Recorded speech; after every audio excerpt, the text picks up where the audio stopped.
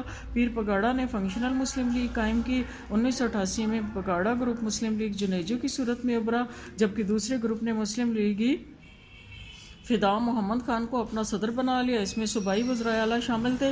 اس کے general secretary Punjab کے نگران وزیر اعلیٰ میاں محمد نواز شریف تھے۔ اکتوبر 1988 میں مسلم لیگ کے یہ دونوں دھڑے محمد خان جنیجو کی صدارت میں متحد ہو گئے۔ اس کے سیکرٹری جنرل اقبال احمد خان بنے۔ مسلم لیگ کا ملک قاسم گروپ اپنی جگہ برقرار رہا۔ پاکستان مسلم لیگ اسلامی جمہوری اتحاد کا حصہ بن گئی۔